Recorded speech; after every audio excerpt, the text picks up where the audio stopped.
realidad cada vez más extendida, al menos en Euskal Herria.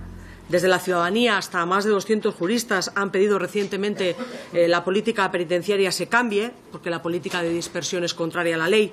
Son cada vez más las voces que están pidiendo acabar con esta política penitenciaria de alejamiento que se aplica de forma sistemática, no de forma individualizada, a los presos políticos vascos y que es vulneradora de derechos de los presos y de sus familiares, que no es parte de la pena, como se dice desde el Gobierno, porque la condena les priva de libertad, pero no priva a ningún preso, sea cual sea el delito que ha cometido, del resto de sus derechos. Que me reprocha en este momento la política de dispersión ha sido avalada por todas las instancias judiciales nacionales y por la Corte de Estrasburgo. No hay medidas de excepción en la normativa penitenciaria. La ley se aplica a todos los presos por igual, independientemente de su lugar de residencia.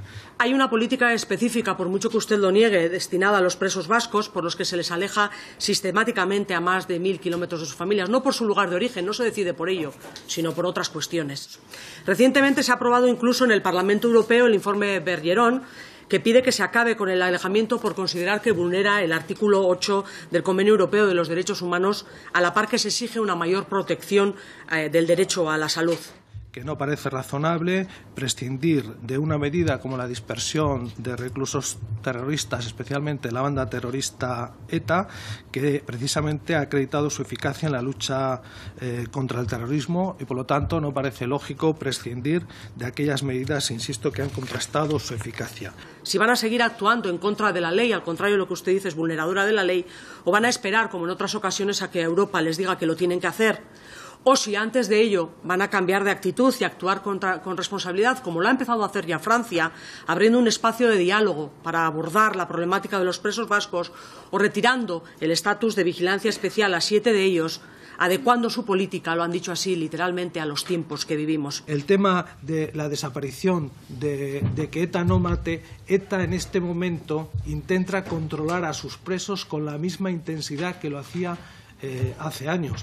Y como ejemplo patente es de Murcia, recientemente la organización ha expulsado a un preso por discrepancia. Respecto a los presos gravemente enfermos, se cumple la ley, es una prerrogativa del juez de vigilancia, el Poder Judicial es un poder independiente en este país y la Administración penitenciaria no puede trasladar decisiones y también decisiones a los poderes independientes. La acumulación de condenas, bueno, pues como se ha traspuesto la decisión marco, a mí me consta que algunos presos de ETA se han beneficiado de las condenas que cumplieron en Francia. Me dirán ustedes que a todos los presos se les da el mismo trato y que no hay un tratamiento específico, pero hay muchas cuestiones relacionadas con el día a día de los presos vascos que demuestran lo contrario. Le voy a dar un único dato. Hoy en día, de toda la población reclusa en el Estado español, tan solo un 1,5% de estos presos están en primer grado. De los presos a los que me estoy refiriendo, son el 95%. La cárcel es una organización de conflicto y ciertamente imperfecta.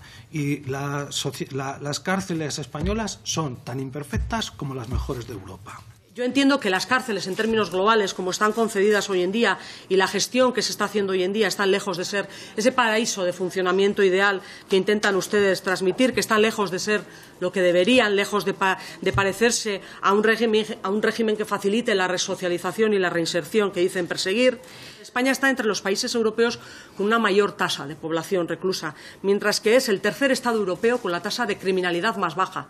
Y eso que no están apenas encarcelados personas denunciadas por corrupción, ni torturadores, que en los pocos casos que llegan a ser juzgados y condenados han sido posteriormente indultados cuando no ascendidos, y mucho menos responsables de acciones del GAL, como el señor Galindo, que salió de prisión a los pocos meses de ingresar por cuestiones de salud. Mire, desde las 2 amnistías, reclusos de ETA que han pasado por la cárcel ha reincidido menos del 1%. Esa es la capacidad de la Administración por hacer de un terrorista una persona con capacidad y voluntad de vivir respetando la ley penal. El derecho a la salud y a la dignidad de las personas presas puede condicionarse al delito que cometieron, a la pena que se les ha impuesto, etcétera, etcétera. Ibon Iparraguirre es una realidad, se muere, y ustedes tardan semanas en asignar el médico que hará el nuevo informe, después de dejar esa tarea en manos de 3 dermatólogos, cuando estamos hablando de un enfermo de SIDA. Y no me diga que su estado se debe a que se niega a tomar el tratamiento, porque tan solo se niega a tomar los retrovirales que le sientan mal, y todo el resto del tratamiento lo toma, y desde luego no es un preso que haya manifestado voluntad de morir, más bien todo lo contrario, de vivir. En unos casos por políticas de excepción, en otros por una política penitenciaria, en términos globales, entiendo, equivocada, las cuestiones que nuestro grupo entiende que es necesario reformar el sistema penitenciario ordinario. No solo me estoy refiriendo a la cuestión de los presos vascos, sino el sistema entendido en su globalidad. Y no vemos, lamentamos no ver en los responsables de esta política penitenciaria voluntad para ello y para que realmente sea creíble que se da un trato igualitario a todas las personas presas. Muchas gracias.